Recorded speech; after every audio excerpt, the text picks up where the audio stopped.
మస్తాన్ సాయి శేఖర్ మధ్య ఉండే కాన్వర్జేషన్ అవును, ఎలా లీక్ అయి ఉంటుంది? తల్లదన్నే వాడు ఉంటే వాళ్ళంతన్నే వాడు ఇంకొకటి ఉంటాడు అని అంటారు. ఇక్కడ నిజంగానే ఐ ఫీల్ బ్యాడ్ అండి. అంటే బంధాలు ఎందుకు విడిపోయాయి, లావణ్య రాజ్ తరుణ్ ఎందుకు విడిపోయారు, ఎక్కడొచ్చింది వాళ్ళకి చెడింది, ఎవరిది తప్పో పక్కన పెడితే విడిపోవడం రివెంజ్ తత్వంతో విడిపోతున్నారు. చాలా బాగా చెప్పారు. అప్పటిదాకా బేబీ డార్లింగ్స్ ఉన్నవాళ్ళు మస్తాన్ సాయికి ఇతర అమ్మాయిలతో అనుబంధం ఉండడమో లేకపోతే ఒక విధమైన సంబంధాలు ఉండడమో, ఆ టైంలో మస్తాన్ సాయి తోటి ఎమోషనల్ కొంచెం వీక్ ఉన్న టైంలో ఈయనకి అటాచ్ అయిపోయింది ఆ అమ్మాయి. ఆల్మోస్ట్ ముళ్ళుపోయి కత్తి వచ్చే డామ్ డామ్ డామ్ అన్నట్టు. దానికంటే మీకు పెనం మీదకి వెళ్ళి హార్డ్ డిస్క్ తరది డిలీట్ చేసుకుందామని చూస్తే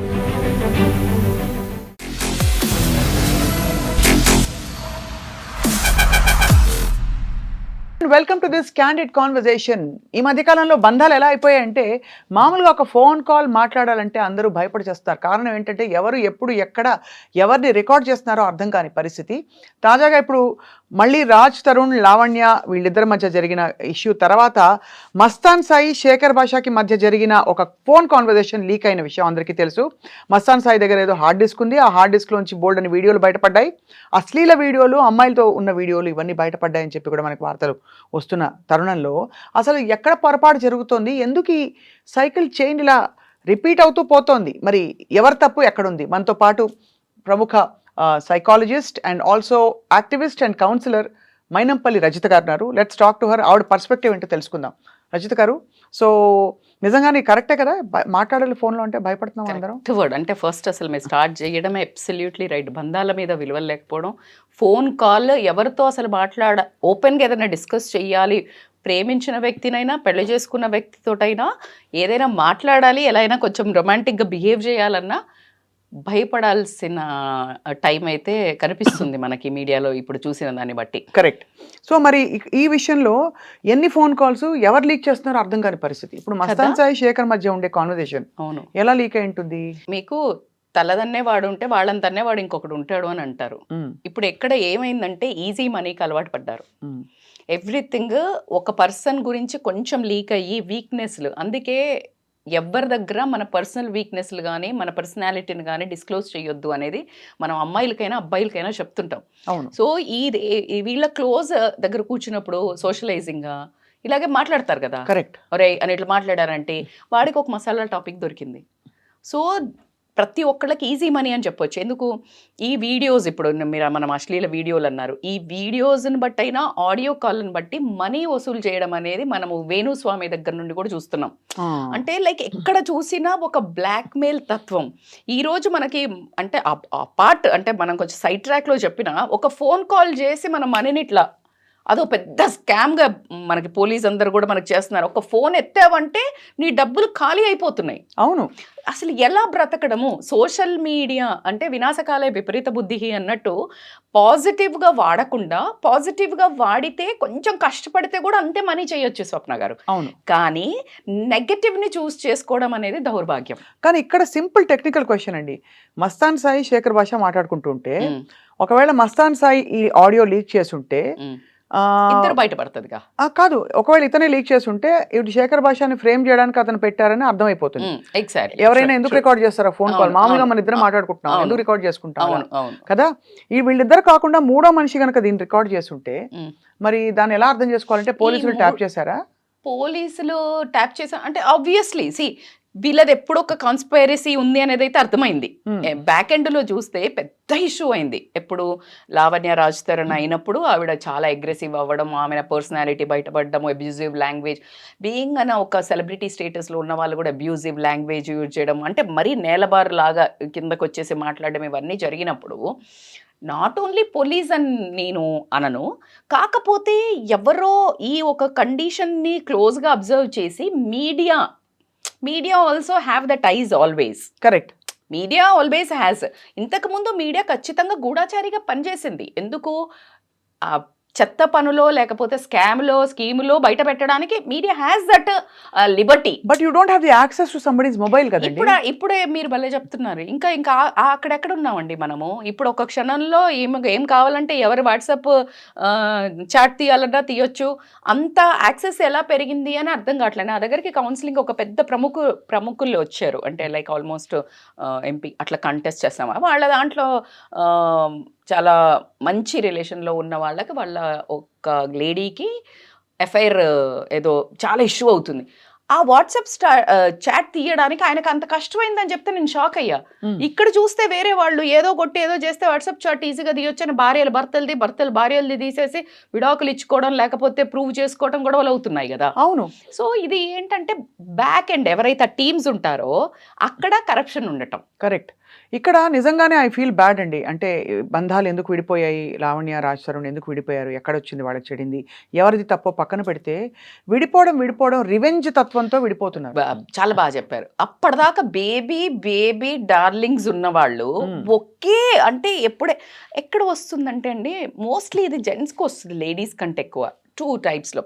లేడీస్కి ఇంకొక అమ్మాయితో ఇన్ఫిడిలిటీ పెట్టుకుని నువ్వు ఎఫ్ఐఆర్ పెట్టుకుని ఈమెని ఇగ్నోర్ చేసినప్పుడు she will bring him down.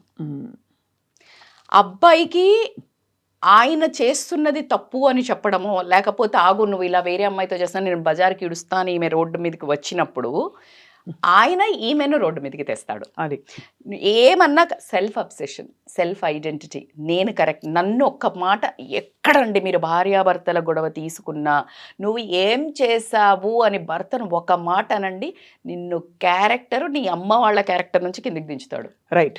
ఇది వాస్తవమా కాదా? అవును. ఎవ్రీ హౌస్ హోల్డ్లో ఇది ఒప్పుకుంటారు. సో ఎగ్జాక్ట్లీ ఇక్కడ కూడా అసలు పెళ్లి అయిన వాళ్ళకే దిక్కులేని తత్వంలో ఈ లివిన్ లో వచ్చినప్పుడు నువ్వు ఆయన ఎక్కడ గ్యారంటీ ఉంటుంది? అసలు గ్యారంటీ ఉన్న వాటికే గ్యారంటీ లేవని చెప్తుంటే నీకు గ్యారంటీ లేని దాంట్లో నువ్వు హక్కు ఎక్కడ కోరుకుంటావు? సో ఇక్కడ మరి మస్తాన్ సాయికి ఇతర అమ్మాయిలతో అనుబంధం ఉండడమో లేకపోతే ఒక విధమైన సంబంధాలు ఉండడమో ఈ అమ్మాయికి మళ్ళీ ఇక్కడ అక్కడ ఎమోషనల్లీ డిస్టర్బ్ అయిపోయింది. ఆ టైంలో మస్తాన్ సాయి తోటి ఎమోషనల్ కొంచెం వీక్ ఉన్న టైంలో ఈయనకి అటాచ్ అయిపోయింది ఆ అమ్మాయి. This is a very common point. ముళ్ళుపోయి కత్తి వచ్చే డామ్ డామ్ డామ్ అన్నట్టు దానికంటే మీకు పెనం మీదకి వెళ్ళి పొయ్యిలో పడ్డట్టు కింద పడింది, అక్కడ పోయి పడింది. అయితే అక్కడ నుంచి ఏమైందంటే అప్పటి వరకు ఆయన బాగా ఎమోషనల్ సపోర్ట్ ఇచ్చి ఎక్స్ప్లాయిట్ చేసేసారు. అట్లా అయిన టైంలో మళ్ళీ ఆవిడకి తెలిసింది ఇన్ఫిడిలిటీ, ఈయన కూడా ఇట్లాగే వాడే అని. సో ఆబ్వియస్లీ ఒక అమ్మాయిగా చాలా హర్ట్ అయి ఉంటుంది. హర్ట్ అయిపోయింది. ఎవరైతే అవుతాం మనం చేసేదో చెత్త పని ఇంకా మళ్ళీ దాంట్లో కూడా హర్ట్ అవుతాం. అది మనిషి నైజం. ఇప్పుడు నేను ఉన్నాను కానీ నువ్వు నాతో బాగుండవు. ఇప్పుడు నేను మీతో మంచిగా ఉన్నాను, మీరు వాట్ ఎవర్ ద రిలేషన్, నేను మీతో మంచిగా ఉన్నప్పుడు మీరు మంచిగా లేకపోతే హర్ట్ అవుతానా లేదా? So that is how I'm giving my 100%. Why you are cheating me అనే కోపంతో ఆవిడ విడిపోయినప్పుడు that she got to know that like ఈ డిస్క్ ఏదో ఉంది, ఆయన బ్లాక్మెయిల్ చేస్తున్నాడు, నిన్ను మిస్ అవుతున్నాను రా అని ఒక వీడియో ఒక ఆడియో పంపించారు నాకు, నేను విన్నాను. అందులో చాలా క్లియర్గా both were hitting on each other again to patch up. ఈవిడ చాలా స్మార్ట్గా నేను వెళ్ళి అది తీసుకురావాలని చాలా హోష్ ఆవాజ్లా వెళ్ళింది. మనోడు ఆ హోష్ ఆవాజ్ కోల్పోయి మా అమ్మాయి నిజంగానే వస్తుంది మళ్ళీ అని చెప్పేసి మంచిగా నువ్వు లేనిది నేను ఉండలేను అది ఇది అని అంటే, అవునరా మిస్ యూ అంటే నీ గుండె నా దగ్గర ఉంది నా గుండె నీ దగ్గర ఉంది అని చాలా రొమాన్స్ చేసుకొని గుండె పోయి గుండె వచ్చింది అన్నట్టు ఈయన వెళ్ళిన తర్వాత అప్పుడు ఆ అమ్మాయిని ప్రొటెక్ట్ చేసుకోవాలని ఉంటుంది కదా. ఇప్పుడు న్యూడ్గా ఇట్లా ఉన్నాయనంటే భయపడి వెళ్ళి ఆ హార్డ్ డిస్క్ తనది డిలీట్ చేసుకుందామని చూస్తే చాలా మంది అమ్మాయిలది బయటపడడం అనేది, ఈ అమ్మాయి బోరి ఇంత రచ్చ చేసుకొని ఇంతమందికి విముక్తి కల్పించిందేమో లావణ్య అనిపిస్తుంది. అంటే మీరు అండం ఏంటంటే తనకి ముందే ఇన్ఫర్మేషన్ ఉంది ఇతనికి వేరే సంబంధాలు ఏర్పడ్డాయని. ముందు ఇన్ ద సెన్స్ ఆవిడ అటాచ్ అయిన తర్వాత అదే కాదు, అటాచ్ అయింది ఆ తర్వాత ఎక్కడో చెడింది కదా మళ్ళీ ఎందుకు దీనికే కానీ వీడియోలు ఉన్నట్టు తెలియదు, వీడియోలు వేరే వాళ్ళ ఉన్నట్టు తెలియదు, ఈమెది తెలుసు. ఎప్పుడైతే వదిలేసి పోయిందో ఈమె దాన్ని బెదిరిస్తున్నాడు ఆయన ఇలా ఉంది అని కొంచెం బ్లాక్ మెయిల్ లాగా ఏమైనా చేస్తే దానికి ఆల్వేస్ షీ హ్యాడ్ తెలుస్తుంది కదండి నెగటివ్ ఒక బిహేవియర్. ఇప్పుడు అంత కుట్రపూరితంగా వీడియోలు పెట్టే వ్యక్తి ఇంకో కాపీ చేసి పెట్టుండొచ్చు కదా ఎక్కడో. అదే ఇప్పుడు మనకి ఈ కేసుల్లో తెలుస్తుంది అది అంటే బయటపడుతుందో లేదో. బికాజ్ పాన్ సైట్లకి అమ్మారు అనేది మనకు వినిపిస్తుంది. అతను అలా తీసి పాన్ సైట్స్ కి అమ్మేవాడు. మస్తాన్ సాయి బేసికలీ ఒక హాబిచువల్ క్రిమినల్ సైకో అండ్ అంటే అమ్మాయిలను ప్లాట్ చేసి వాళ్ళని ఎంగేజ్ చేసి చాలా ఇట్లా వాళ్ళను బట్టలు లేకుండా మ్యానిపులేట్ చేసి వాళ్ళు మాట్లాడుతున్నప్పుడు వీడియోలు తీసి వాళ్ళని ఈ అమ్మాయి blackmail దురదృష్టం చేసేవాడు. చూడండి ఎలా వెళ్ళి ఎలాంటి సిచ్యువేషన్ లో ఇరుక్కుంది అదే పాపం కదా. ఈ లావణ్య. అమ్మాయి వాయిస్ ఉంది కాబట్టి బయటపడ్డది స్వప్న గారు. ఈ అమ్మాయి ఇది చెయ్యకపోయి ఉంటే ఆ 100 మందో 50 మందో ఎంత నరకం ఇప్పుడు పడుతుంటారు నేను ఇక్కడ వాయిస్ లావణ్యని లేని. నేను సపోర్ట్ చేయడం లేదు, ఖండించడం లేదండి, నాట్ జడ్జింగ్. బట్ తను వాయిస్ పెట్టుకుని మాట్లాడే ప్రతి ఆడపిల్లని ఏదో ఒక తీసి బట్ట కాల్చి వేరేస్తారు. కరెక్ట్ కరెక్ట్ అది అంటే- బాధలో విక్టిమ్ గా కనిపిస్తే అందరూ సానుభూతి చూపిస్తారు, ఒక్కళ్ళు పైసాకు పనికిరారు, వేరే సంగతి. అవును బట్ ఎవరైనా గొంతెత్తి పోరాడితే తను క్రిమినల్ మైండ్ తంది, అసలు ఆడలేడీ కాదు ఆడపులి అది ఇది అని పాజిటివ్ గా చెప్తే చెప్తా, లేదంటే పరమ ఏంటి చాలా మ్యానిపులేటివ్ చాలా ఇది అని చెప్తారు. ఎందుకంటే ఎలా ఇప్పుడు డీల్ చేయాలండి ఇలాంటి సిచ్యువేషన్స్ అసలు? అది ఇంకా మనం ఎందుకో ముందుకు వెళ్తున్నాం, రాకెట్లు నడుపుతున్నారు ఇది అది అని ఎంత మాట్లాడుకున్నా దౌర్భాగ్యం ఏంటంటే నేను దీన్ని పాజిటివ్గా నేను ఏదో పెద్ద ఆడవాళ్ళ ఫెమినిస్ట్గా మాట్లాడట్లేదు. ఇక్కడ చూసే ప్రతి ఒక్క జెంట్స్ కూడా నాకు ఈ 2 వేరియేషన్స్లో ఆ అమ్మాయి ప్లాన్ చేసి కేరళలో ఒక అమ్మాయి పాయిజన్ పెట్టిందనే ఆ అమ్మాయికి ఇమ్మీడియట్గా ఉరిశిక్ష వేసింది. ఏది మన లా ఒక లవర్ని చంపింది, పెళ్లి కాని అబ్బాయి లవర్ని విషము ప్లాన్ చేసి పెట్టి చంపింది అని ఆమెకి ఇమ్మీడియట్గా ఉరిశిక్ష వేశారు. మొన్న 72 ముక్కలు నరికి కుక్కర్లో ఉడకబెట్టి ఆయన చేసిన ఆయనకి ఇంతవరకు ఏమీ లేదు. అంటే దీన్ని ఎలా చూడాలి అంటే మీరు జెంట్స్ అయినా సరే లేడీస్ అయినా సరే దీన్ని ఎలా మీరు ఓటింగ్ చేస్తారు అనేది నాకు అర్థం కావట్లేదు. I want to know how this law is working. Correct, it's very very valid question అండి. ఇప్పుడు బోతారికులు అమ్మాయికి వేశారు, నేను ఏమనట్లా. ఇక్కడ ఎందుకు అంత అమ్మాయిల్ని అంతకుముందు మియాపూర్లో ఒక అమ్మాయిని చంపి ఆయన కూడా నరికి ముక్కలు కట్ చేసి పెట్టాడు. మొన్న అయితే దౌర్భాగ్యుడు వాడు కసాయివాడు, అసలు ఎలాంటి నరరూప రాక్షసుడా కాదా?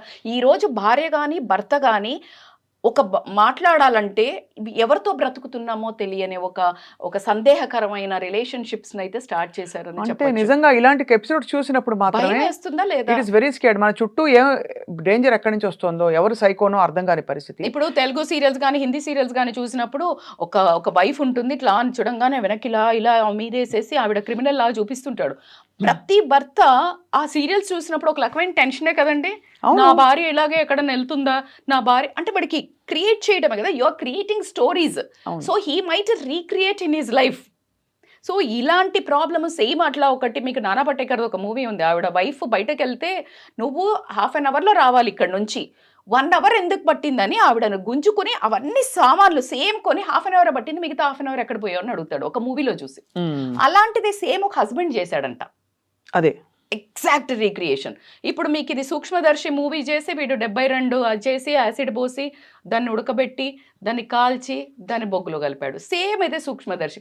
వాట్ ఎగ్జాక్ట్లీ సమాజానికి ఏమి మీరు చూపించదలుచుకున్నారు, ఏం చూపించదలుచుకున్నారు? ఇది తప్పకుండా ఇది పరిశీలించవలసిన విషయం. కానీ రజిత గారు, మనకి కళ్ళ ముందు మన మధ్యన జనజీవన స్రవంతిలో ఉండే నార్మల్ వ్యక్తులే ఇలాగా ఫోన్ కాల్స్ రికార్డింగ్ మొదలుకొని ఏంటి మన పక్కనుండే గర్ల్ ఫ్రెండ్ అని ఒక ఇష్టపూరితమైన బంధంలోకి దిగిన వాళ్ళ వీడియోలు, అసభ్యకర వీడియోలు తీసుకుని అమ్ముతున్నారంటే ఇంకా where do you have trust అండి?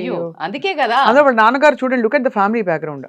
వాట్ వి హియర్ ఇస్ ఆయన చాలా పెద్ద మనిషి వాళ్ళ ఊర్లో అని, అండ్ ఒక చాలా గొప్ప ధర్మకర్త అని తెలిసి తండ్రికి తల్లికి ఎంత కడుపు శోకం అండి. ఇలాంటి ఒక అంటే బిడ్డ కొడుకు ఏదో అయిపోతే కాదండి, ఇలాంటి చర్యలు చూసినప్పుడు ఎజెండా ఏంటండి? మనీ.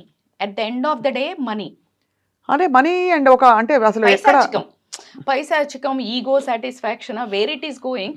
ఇప్పుడు ఈ ఒక 25% ఇలాంటి చూసి 75% వాళ్ళు భయంతో బ్రతకాల్సి వస్తుంది. ఇప్పుడు మీరు అన్నారు ఎవరితో ఫోన్ మాట్లాడాలన్నా, రియల్ లవ్ ఉన్న వాళ్ళని నమ్మాలన్నా అసలు ట్రస్ట్ ని షేక్ చేస్తున్నారు కదా ఒక రిలేషన్స్. అందుకే లివింగ్ లోకి వెళ్తాం, ఇలాంటి దరిద్రాలు ఉన్నాయి అని మాట్లాడి ఒక రాంగ్ ఎగ్జాంపుల్స్ ని సెట్ చేసుకుని ప్రతి ఒక్కళ్ళు డైల్యూట్ చేస్తున్నారు రిలేషన్స్ ని.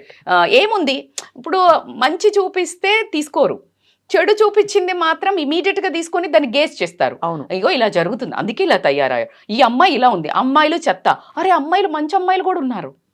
So they won't take that. So 70% కూడా కన్సిడరేషన్. ఎప్పుడు మనం నెగిటివిటీ వైపు వెళ్ళడం అనేది కూడా మన ఆలోచన కూడా మేనిఫెస్ట్ చేస్తున్నాము, అట్రాక్ట్ చేస్తున్నాము లైఫ్ని మోర్ అండ్ మోర్. మీరు గమనిస్తే ఒక ఇండస్ట్రీలో ఒక లాస్ట్ 6 monthsలో గమనిస్తే అన్నివే సిరీస్ ఆఫ్ థింగ్స్, ఎఫ్ఐఆర్స్ బయటపడటము, గొంతెత్తుకొని లేడీస్ రోడ్డు మీద పడిపోవడము, ఇది ఒక హైప్ క్రియేట్ అవ్వడం, ఎగ్జాక్ట్లీ ఇది మేనిఫెస్ట్ మీకు అనిపించట్లే law of attraction every now and then ఒక ఎంటర్టైన్మెంట్ Correct. మసాలా టాపిక్స్ లాగా నేను నోరెత్తుకొని అరవడం తప్పనట్లే I want every media also to show more of good side. But good side అంటే తప్పకుండా చూపించాలి, బట్ దీన్ని ఏం చేయాలి చెప్పండి. నేను And if you అడిగేది don't want. We don't want అంటే ఇదన్నీ కల్చర్ వాల్యూస్ నుంచి వస్తాయి కదా కాదండి, స్వప్న. ఇప్పుడు అమ్మాయిలకి ఎలా చెప్తాం, మీరు తొందరగా అమ్మాయిలకి పడకండి, absolutely తొందరగా right మీరు ప్రేమ thing. బంధంలో ఉన్నా కూడా ఎవరిని వీడియోలు తీసే పర్మిషన్ ఇవ్వకండి అని ఎలా చాలా చెప్తాం. అదే అప్పుడు ఏమైంది, నిజమైన వాళ్ళని కూడా మనము నమ్మకుండా ఉండాల్సి వస్తుంది, అది ప్యూర్ లవ్ ఉండకుండా ఉండాల్సి వస్తుంది. అందుకనే ఆచి తూచి అడిగేయటం కంటే ఇంకేటేం లేదు. పెళ్లి కాకముందు మాత్రం ఎట్టి పరిస్థితుల్లో మీకు డ్రగ్స్ స్పైక్ చేస్తున్నారా, ఎందుకంటే ఈజీలీ అవైలబుల్ ఉన్నాయి. ఆ తర్వాత మీరు ఒక్క అడుగు అంటే నైట్ పార్టీ హౌస్ పార్టీస్ అని పేరెంట్స్కి చెప్పకుండా కానీ లేకపోతే పేరెంట్స్కి ఇట్స్ కామన్ అనుకుంటే ప్రతి అమ్మాయిలు వెళ్ళిపోయి ఇట్లా అన్నోన్ అబ్బాయిలతోటి వీడి ఫ్రెండ్ని వాళ్ళు తీసుకొస్తారు, ఈమె ఫ్రెండ్ని వాళ్ళు తీసుకొస్తారు, ర్యాండమ్గా దేవుళ్ళు ఆ రోజు ఏమవుతుందో నీకు తెలీదు. ఒక్క తప్పటి అడుగు మీ జీవితాన్ని ఇదిగో ఇలా చేస్తుంది. సో కాబట్టికే అండ్ మోర్ ఓవర్ అట్లా కాకుండా ఇన్నసెంట్ అమ్మాయిలు అండి, కాలేజ్ అమ్మాయిలు కూడా ఈ ఫోన్లలో దట్ ఐ రిక్వెస్ట్ బంగారు తల్లులు, మీ అమ్మ నాన్న మిమ్మల్ని ప్రాణం కంటే ఎక్కువ ప్రేమిస్తున్నారు. ఎవడో వెధవా నువ్వు అందంగా ఉన్నావా అనగానే నువ్వు పడిపోయి కొంచెం attention వాడి ఇవ్వగానే. బేబీ బంగారం నువ్వు ఇట్లున్నావు, నువ్వు లేని నేను బతకలేను, ఇలాంటి మాటలు వినంగానే ఇమ్మీడియట్ గా నువ్వు అంటే ఇట్లా చూపి అని అంటే చూపిస్తే ఇదిగో ఇలాంటి పెంట జరుగుతుంది. కాబట్టి I want every girl to be aware because you are so precious, Yes, you are absolutely. So much precious. So కాబట్టి మీరు మాత్రమే మిమ్మల్ని కాపాడుకోగలుగుతారు. మీరు ఆత్మస్థైర్యంగా కాన్ఫిడెంట్గా మీ కళ్ళల్లో మీరు చూసుకోవాలి అని అంటే ఇలాంటి పిచ్చి ఇలాంటి వేస్తారు గాలాలు వేసే వాటికి పడవద్దని చాలా వాల్యుబుల్ మెసేజ్ అండి. తప్పకుండా ఈ డైలీ సీరియల్ లాగా సాగుతున్న ఈ విషయం మళ్ళీ తెరపైకి వచ్చింది, కొత్త సీజన్ మొదలైంది ఈ ఆడియో లీక్ తోటి ప్లస్ ఈ హార్డ్ డిస్క్ దొరకడంతో. వేచి చూద్దాం. తప్పకుండా అప్రమత్తం చేయడానికి మాత్రమే, అంటే చట్టం తన పని తాను చేసుకుపోతుంది కానీ సమాజం కూడా ప్రస్తుతం గమనిస్తోంది జరుగుతున్న ఈ పోకడలని. అమ్మాయిలకు అవేర్నెస్ అండి ఇది ఈ రోజు వీడియో మాత్రం. బట్ రజిత గారు చాలా వాల్యుబుల్ పాయింట్స్ చెప్పినందుకు ధన్యవాదాలు మీకు. నమస్తే. Thank you Swapna.